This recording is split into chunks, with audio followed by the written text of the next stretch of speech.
Good morning. Good to see everybody this morning. If you're visiting with us, we're so glad that you are here and hope that you'll stick around and give us a chance to get to know you. We want this to be a very uplifting and encouraging time for you, and we're so glad that you are here. We had a great day yesterday having a fall festival here and had a lot of kids, our own kids and kids from the neighborhood join us for that, and they had a lot of fun. And us big people, we had fun too. We are continuing our series on 1st through 3rd. And tonight we have open home meetings where we'll be focusing on this subject that we're talking about this morning. Our discussions on Sunday evenings pick up where the sermon left off. So I hope that you're planning to attend that if you can this evening. It's a way to further develop our thoughts in these matters. The month of October is about seconds. And this is the last Sunday, if my math is correct, the last Sunday in October. And so we are going to finish our discussion of seconds with a lesson entitled Second Fiddle. Now, Leonard Bernstein, the composer and conductor, was asked one time, what's the hardest instrument in the orchestra to play? And his answer wasn't what a lot of people would expect. They were thinking he'd pick a particular instrument, but what he said is, the hardest instrument in the orchestra to play is second fiddle. Now, in a symphony orchestra, you'll have first violin, you'll have second violin. The first violin plays the solos and the melody and the main part. Bernstein said people don't want to play second fiddle because they don't get all the recognition, but without second fiddle, there is no harmony. When we think about second fiddle in a figurative way, we're talking about, in a negative sense, feeling inferior, feeling less than other people, not having good self-worth, feeling very negative about yourself. But in a positive way, it has to do with humility. It has to do with making less of yourself for the other person. It has a lot to do with the idea of love. And we're told that we should be humble and play second fiddle in this positive sense.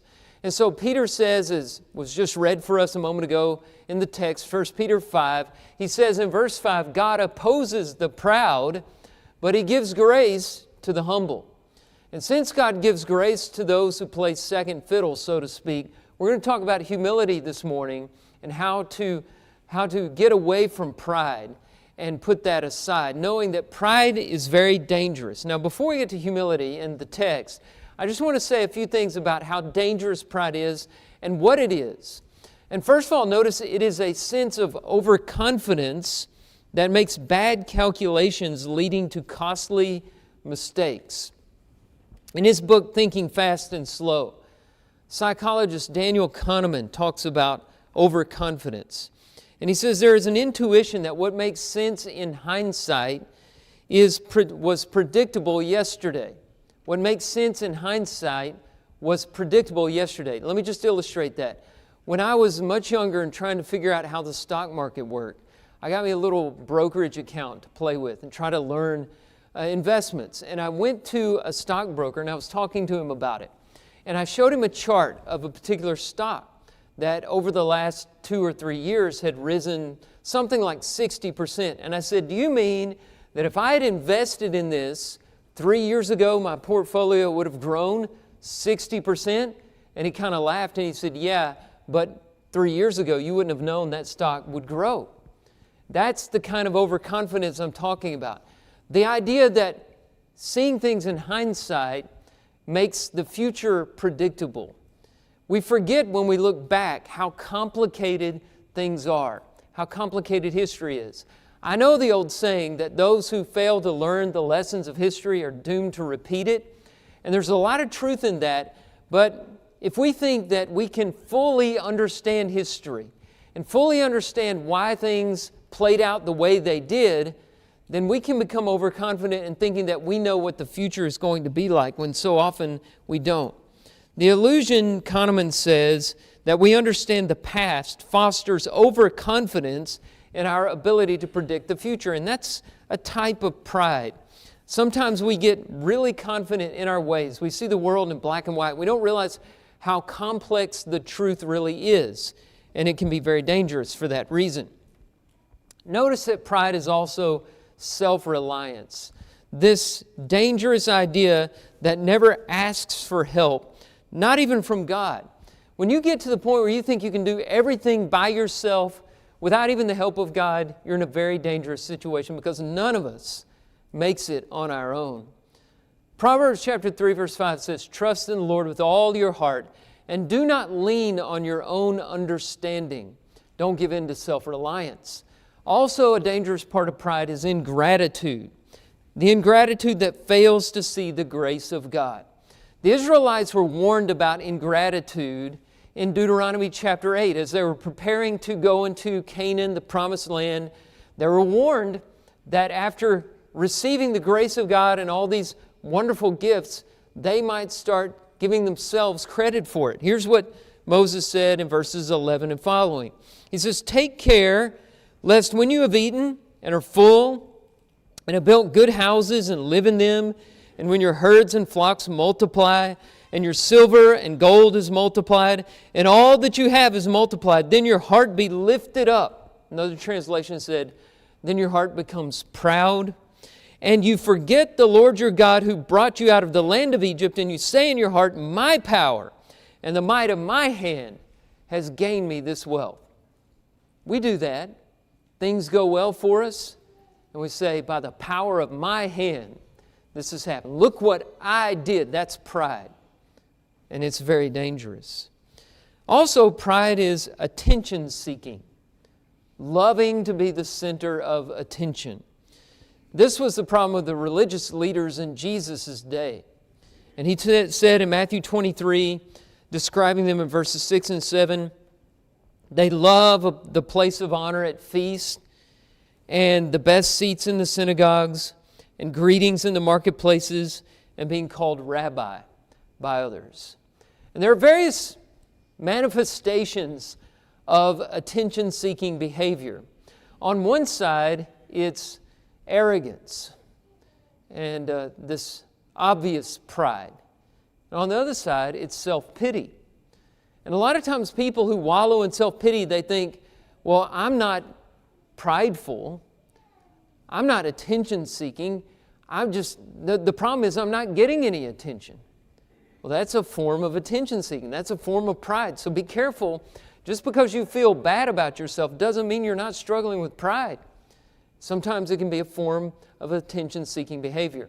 And then there's vainglory. This is an old word that means empty glory. The King James uses it in one place, Philippians chapter 2, verse 3. And it has to do with making yourself glorious when you really aren't, making more of yourself than you are. It's the opposite of humility. King Herod had a problem with vainglory. Look at Acts 12 and how he died. He was in an area and he delivered an oration, and the people said, the voice of a God and not of a man. And he received that applause. He didn't correct them. He liked being seen as a God. And we're told that the Lord struck him down because he did not give God the glory. God gets the glory in all things. Our glory never is greater than His. Don't seek vainglory. And last, pride is dangerous because it's also an anxiety that rises out of trying to control everything.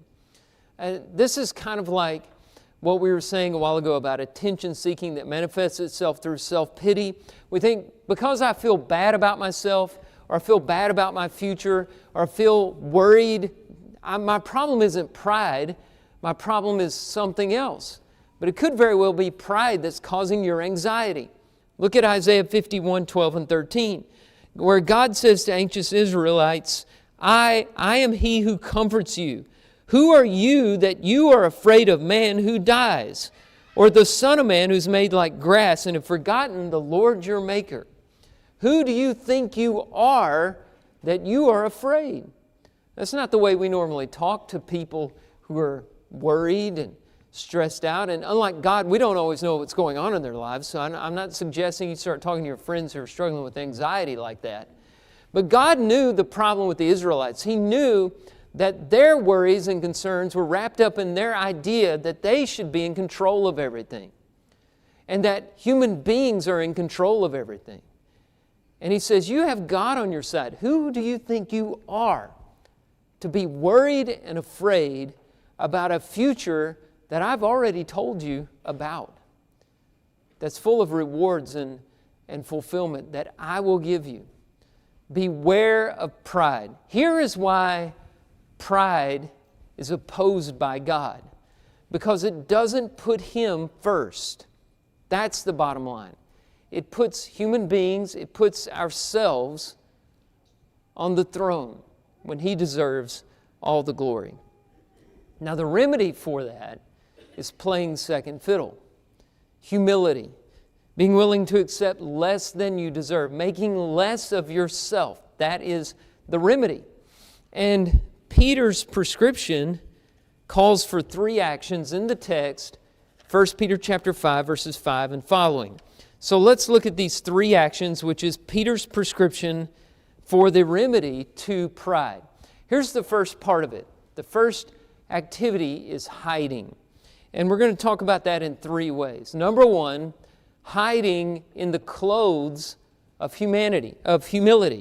Look at verse 5. Clothe yourselves, all of you, with humility toward one another.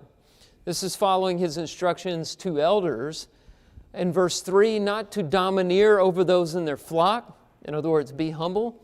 And His instructions there at the beginning of verse 5, to younger people, the younger generation, to respect their elders in general. Now, I don't think that's just the office of elder in local congregations, but older people in general. We who are younger, I say we, y'all probably laugh at that. The younger people should respect the older people in general. I'll look over here. I'm talking about these people, not myself. So in order to do that, he goes on to say, we should blanket ourselves with humility. Put on the clothes of humility and cover up your own glory. Now, you may be surprised to learn that human beings have a degree of glory. We do. We know this instinctively. And that's what pride feeds on. But we have a degree of glory. We were created in the image of God. That alone makes every human being special. But not only that, Jesus died for every human being. God so loved the world that He gave His only Son, that whoever believes in Him should not perish, but have eternal life. How can you say you have no glory for that? And not only that, but each one of us, especially the children of God, have the potential to be given the resurrection of life. In his essay, Weight of Glory, C.S. Lewis considered that, as he said, the dullest and most uninteresting person you can talk to may one day be a creature which, if you saw it now, you would be strongly tempted to worship. What he means is our glorious resurrection bodies will be so marvelous, so remarkable, so impervious to death, that if we saw them now, it would strike terror in our hearts. Now, beings with that potential, the potential to resurrect to an undying life in heaven with God, they have a degree of glory. We are transformed, Paul says in 2 Corinthians 3:18, transformed from one degree of glory to another. That means we start with glory and we grow more glorious every day as we are, he continues to say, conformed to the image of Christ. But we don't have to show that glory. In fact, we're told to cover it up with humility. When our kids were small, Cassie Pullum used to tell them when their clothes needed a little adjusting, she'd say, cover your glory. And that's what we're talking about here in terms of humility, is you have a glory. You have something you can be proud of. You have something that you could shout about. You could boast about, but you don't have to show it. Cover it up modestly with humility. Like Moses, with veiled faces, we clothe ourselves with humility, making less of ourselves, being willing to accept less than we deserve. So hiding in the clothes of humility. Number 2, hiding under the mighty hand of God. This is verse 6. Read with me. Humble yourselves, therefore, under the mighty hand of God, so that at the proper time He may exalt you. God is our shelter in the storm. There are so many psalms that make this beautiful point, that we can hide in the cleft of the rock that is our God. Psalm 91, verse 4. He will cover you with His pinions, and under His wings you will find refuge. His faithfulness is a shield and buckler. Psalm 27, verse 1. The Lord is my light and salvation. Whom shall I fear? The Lord is the stronghold of my life. Of whom shall I be afraid? Psalm 18, verse 2. The Lord is my rock and my fortress and my deliverer, my God, my rock in whom I take refuge, my shield and the horn of my salvation, my stronghold. Over and over again in the Psalms, you see David and others who are being threatened by outside forces. You see them extolling the refuge of God. We can take shelter in Him. And so Peter says, hide yourselves under the mighty hand of God, that at the right time He may exalt you. So, hide under the mighty hand of God. Number 3, under hiding, hide your anxieties in His care. The best known verse in our text this morning, and maybe in the first epistle of Peter as a whole, is verse 7. Casting all your anxieties on Him because He cares for you. We hide our anxieties in His care. Now that's a popular verse and people love to cite it, but they often take it out of the context. I don't know if it would be as popular if it was always cited in the context of humility, because it's in humility that we cast our anxieties on Him, knowing that He cares for us. And it goes back to what we were saying about pride. A lot of anxiety comes out of this idea that we're in control, that we can manipulate things and make our lives better by our own strength. And then we realize the world has a good way of reminding us that we're not in control, and that's where the anxiety comes from. And Peter's saying, humble yourselves under the mighty hand of God so that He can exalt you. And in doing that, you're casting all your anxieties on Him, saying, God, I know You are in control. You know what is best. I don't understand what is happening right now, but I know that You will take care of me. And having that faith and being able to accept that, that's the kind of humility we're talking about here. It's a type of hiding that we need more of. And without it, we worry, we stress, we feel anxious. So the first part of the prescription to pride, the first way to develop humility is through hiding. Here's the second part of the prescription, sobriety. Look at verse 8. Be sober-minded. Be watchful. Your adversary, the devil, prowls around like a roaring lion, seeking someone to devour. There are two perspectives in mind here. If you look at the commands that begin, be sober-minded, be watchful. One is internal, one is external. Be sober-minded, it has to do with the sobriety. It's playing on the figure of not being intoxicated. But this isn't about drunkenness or substance abuse here. He's using it figuratively, talking about self-control. Have self-control, have control over your own mind. Don't be intoxicated by discouragement and doubt. Don't be intoxicated by fear that makes you lose your control. See, those things are like drugs and alcohol in that they cloud your senses and make you unable to see reality as it truly is. And so he says, first of all, internally, clear up your mind from all those substances that cloud it. Make sure that you can see reality as it is.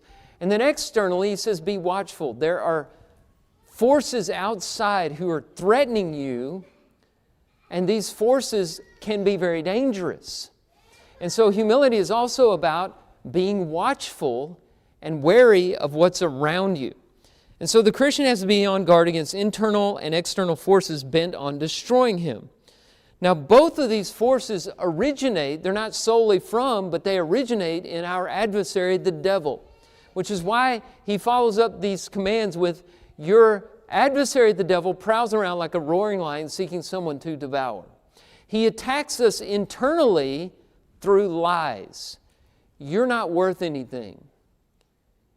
God doesn't care about you. God won't save you. God won't forgive you.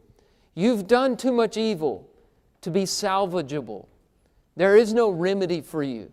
Those are the kinds of lies that attack us internally and cloud our judgment. And that's why we have to be sober-minded against the devil's lies. Secondly, externally, he uses temptation to lure us and entice us away from God. He uses that temptation based on our own desire. James said, every man is tempted when he is lured and enticed by his own desires. Then desire, when it gives birth, brings forth sin, and sin, when it is fully grown, brings forth death, spiritual death. And so we have to be careful. We have to keep our eye on the inside, on our pride, on our judgment, and be sober-minded, and keep our eyes on the outside by being watchful to outside circumstances, because the devil is using lies and temptation to attack us. But there's no need to be afraid, because he's already been defeated. And verse 9 says we can resist him. Resist him, firm in your faith, knowing that the same kinds of suffering are being experienced by your brotherhood throughout the world. Now, where is Peter talking about humility here? He says humility can defeat the devil and by being sober-minded and watchful. But where is the humility? Look at that last part of verse 9. The same kinds of suffering are being experienced by the brotherhood throughout the world. He's telling us that other people are going through the same thing we are going through. Now, when we suffer, pride often challenges us to make the same mistake Elijah made in 1 Kings 19. After that success on Mount Carmel, he went and he longed to die. And when God asked him, why are you here? What are you doing here? He said, I only am left. Now, we do that all the time. Oh, why is this happening to me? Woe is me. Nobody has the problems that I have. Nobody's going through what I go through. Nobody has to do this. This is unfair. That's pride talking. And when we do that, the devil is trying to take us down through pride. And so Peter reminds us, be humble. You're not the only one. And internally, when we're trying to believe the devil's lie, that other people don't suffer the way I do, that God is making an exception in my case. In my case, He's looking the other way. Other people get it better than me. When that's happening, we're sober-minded.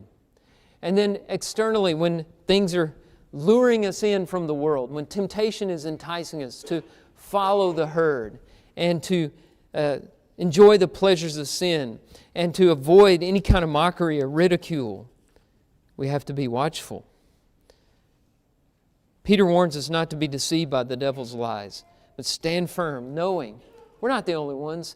And as Elijah was told, there are 7,000 who have not bowed the knee to Baal. There are others going through the same things we're going through, and we need to be with them. You know, we have a tendency to withdraw from our churches and our congregations when life gets really tough. We want to just hole up. We don't want to be around people. We don't want to be encouraged. We don't want to be around people who are happy because we're not really feeling happy at the time.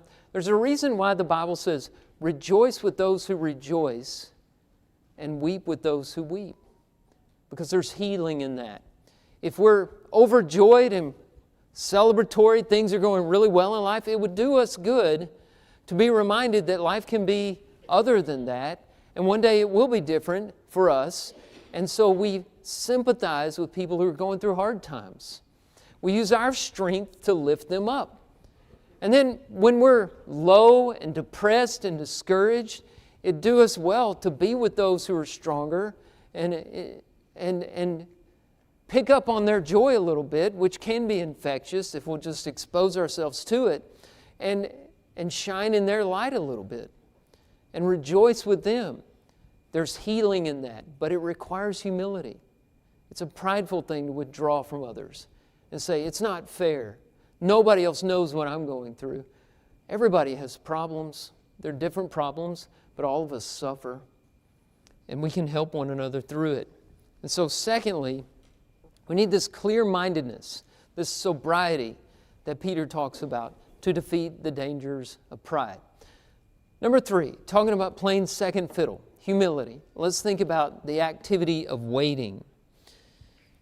Reminding us why pride is so dangerous, Peter says this in verse 10. The God of grace has called you to His eternal glory.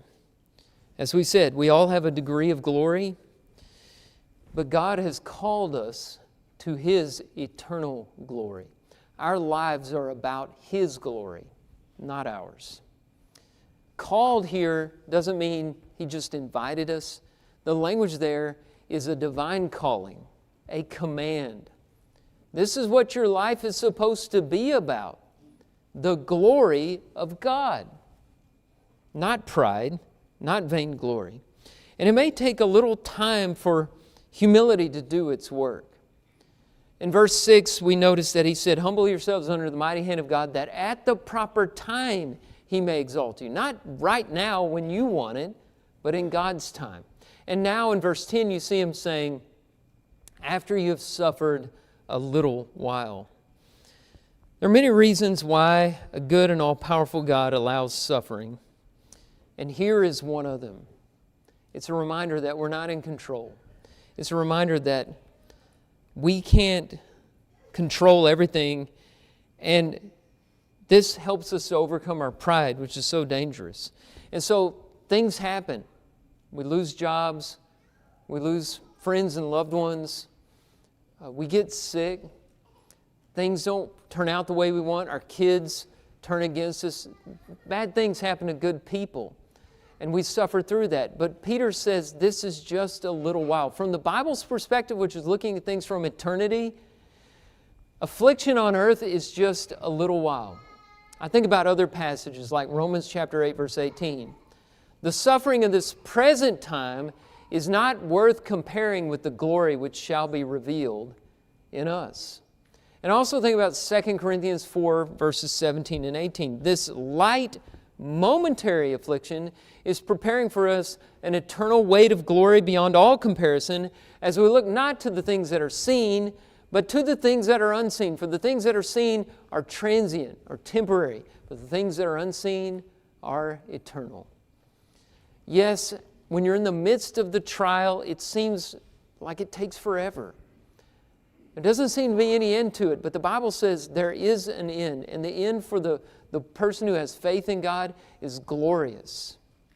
It's an eternal weight of glory beyond all comparison.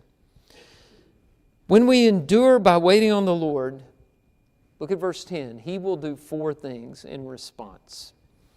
Number 1, He will restore us. That means He will bring us back to our proper condition. He will heal us. Suffering has a way of refining us. You want some reasons for suffering? Here's another one. We said a moment ago, it tells us we're not in control, which is good. It creates humility. But it also burns away all those weaknesses of character, and we emerge better than we were before. I heard the story one time about Edward Elgar listening to a young lady sing a solo that he had composed. And he said about her when she finished, she will be really great when something happens to break her heart. Do you understand what he means by that? Her ability to sing, her talent will be great when something happens to break her heart.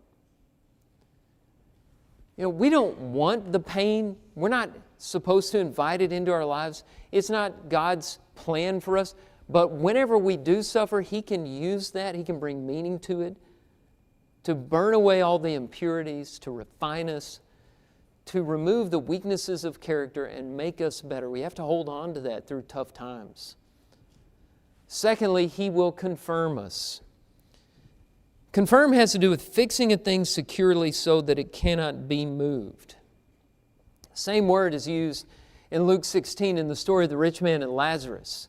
If you recall, in the afterlife, the rich man wound up in torment where he was in agony, and Lazarus was in comfort at Abraham's side in paradise. And in that situation, they couldn't cross over because there was a great chasm fixed. And the word Luke uses there is the word here in 1 Peter chapter 5, verse 10, where he says, confirmed. The rich man could not move that chasm from one place to another. It was not going anywhere. Nobody would traverse it. It was fixed securely. That word is used of the saint who puts his faith in God in trying times. God will fix him in a secure place. Listen, when you suffer, when you go through trials, you won't be the same on the other side. You're either going to hold on to God and be made better, or you're going to blame Him and give up on Him and turn to resentment and unfaithfulness. But you won't be left the same. And Peter says, hold on to Him and He will confirm you.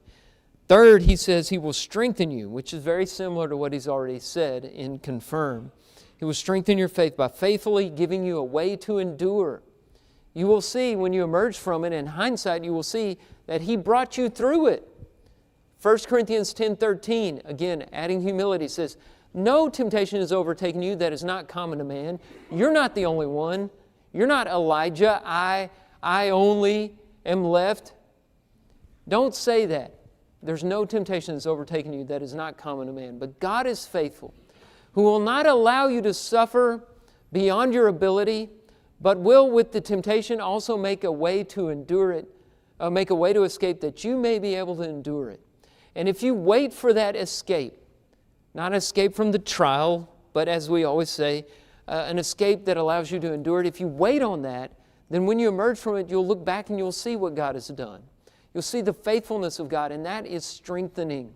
So He'll strengthen, and finally He will establish you. That means to lay a foundation. It reminds me of the end of the Sermon on the Mount, where Jesus said, those who hear these words of mine and do them are like the man who built his house on a rock. When the winds came and the rain came and the winds blew, his house stood firm because it was built on a rock. But the one who hears these words and doesn't do them is like a man who builds his house on the sand. And when the rains came and the wind blew, the house fell, and great was the fall of it. If you hold on to God through trying times and you wait on Him in humility, and you don't give into this only me business, you play second fiddle, you stay humble, you trust in Him, then He will make you restored, confirmed, strengthened, and established in Him. Pride is not the way to live. It's very dangerous. Humility is what we're called to do. Now somebody might say, I can't risk humility.